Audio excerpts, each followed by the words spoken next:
It's what all audiences have been waiting for all summer.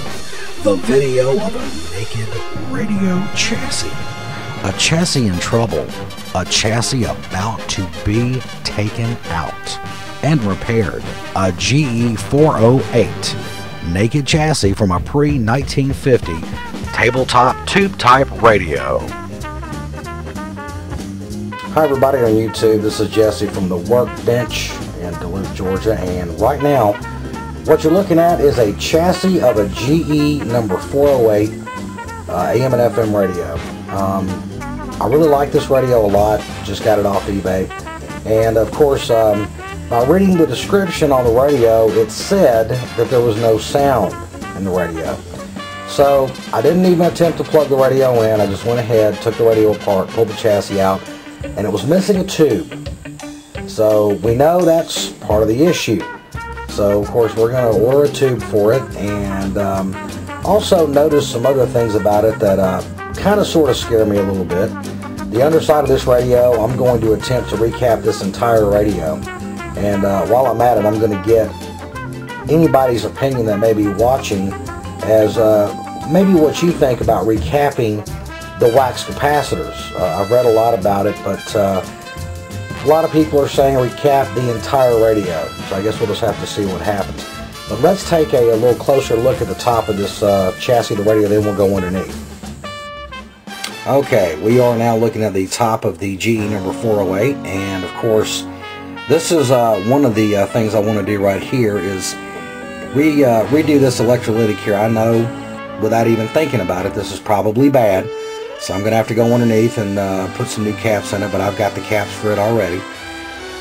Yeah, it may look kind of crazy. I've got the little tube sockets there. I've got them labeled so I can figure out where the tubes go back. The tube that was missing out of the radio is this tube right here, this 12BA6.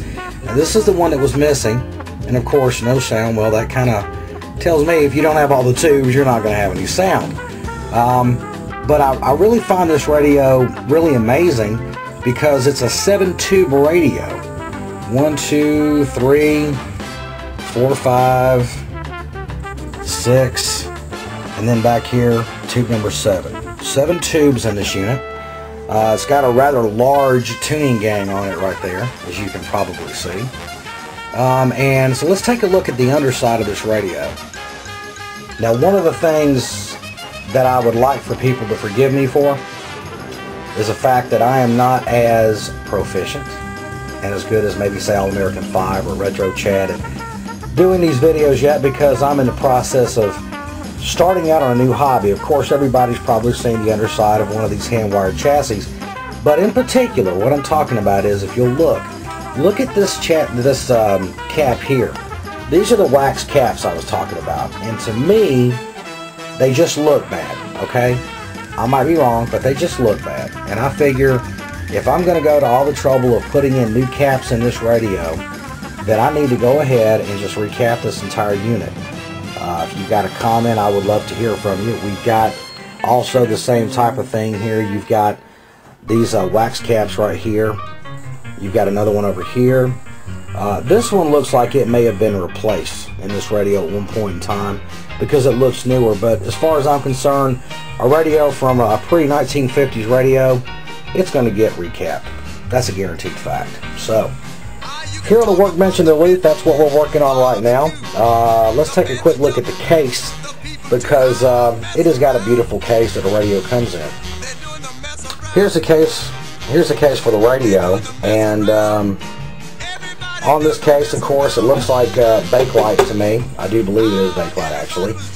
But if I can, I want to get kind of a view of what the top of this radio looks like.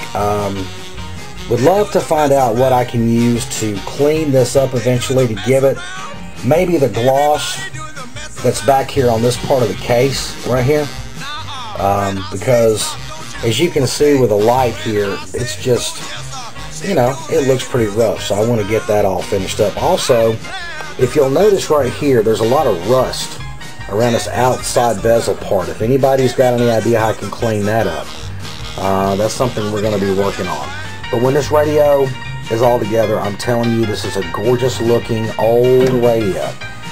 A disappointing thing I found was the sketch went out of the radio. Has a dial lamp in it, and here's that, and look what happened to the top of that. It got melted from all the heat from the lamp that was inside there. And of course, I don't know if the lamp itself is too hot, but I wonder if there's a possibility of finding one of these. If not, that kind of gets hidden up under this, and you really don't ever see it. You know, this right here, it kind of gets hidden, so you'll never really ever see that melted part. So anyway, as you can kind of tell, see, you really can't even see that it's melted. It doesn't even look like it's melted. So, but if you've got any kind of ideas about maybe where I could get one of those at, maybe somebody on eBay, maybe somebody's got one that, you know, for parts they've had on one of these radios, I'd love to know. But anyway, that is concluding this video for the GE408, the radio that I just received. Is just gorgeous. And of course, the chassis over here, which again is going on the bench to be repaired, and we're going to attempt to begin the repair procedure, and hopefully we'll be able to come back with part 2 where this thing's totally recapped and in great working order. From the workbench in Duluth, I'm Jesse. Thank you for watching, and hope I didn't bore you too bad.